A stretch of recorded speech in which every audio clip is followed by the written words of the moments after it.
Okay.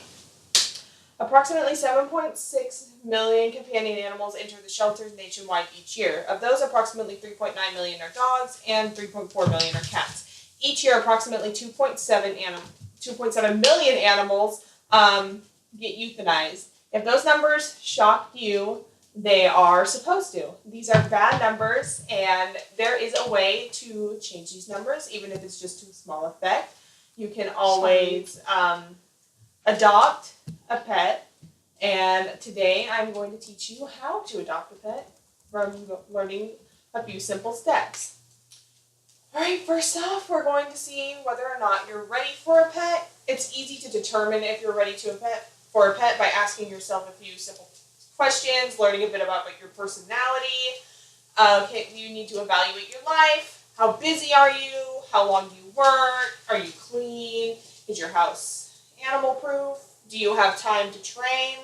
These questions are very, very important. If you're willing to adopt, you have to make sure you have enough time and money to take care of your animal, because some animals have come from a tough life and you need to consider that they will need extra love and extra care. And if you don't think you can, then try to find a dog that's not like that.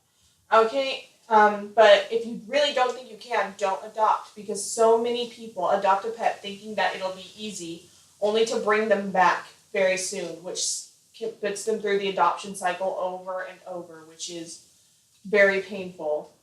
The percentage of animals entering a shelter that were surrendered by their shelters or by their owners is at 30%.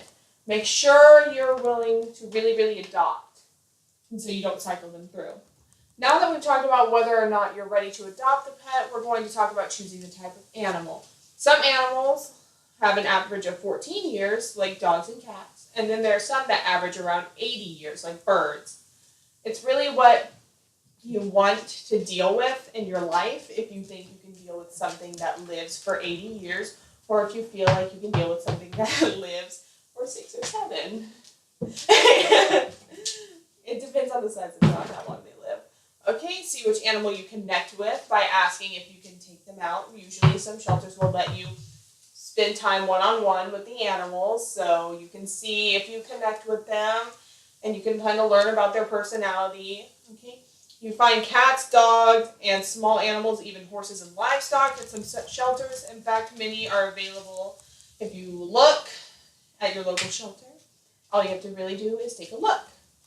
Now that we've discussed whether or not you're ready in pet choosing, let's discuss your going to your local shelter and adopting. We did touch on that a little bit, but I'd like to go a little deeper.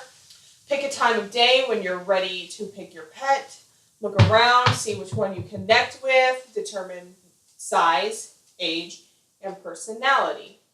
For example, I knew I wanted to live in an apartment later, so I got a dog that fits most 45-pound regulation apartments. Okay. She's small. Okay. And she wasn't house trained when I got her. So, it was something I had to put in, some training, some effort, and I got it done. She's good now. Yes, hello. And so, she wasn't house trained, and she was a little bit on the destructive side, and, it was a struggle, but we eventually worked through it.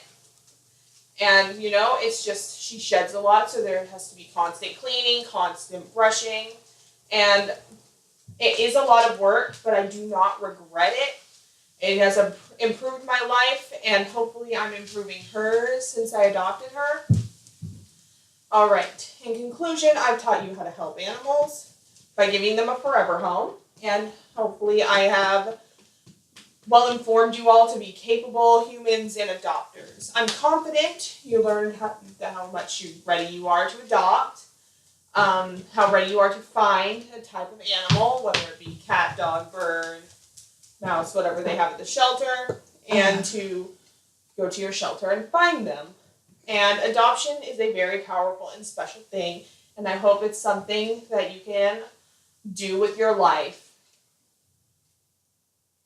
Very good.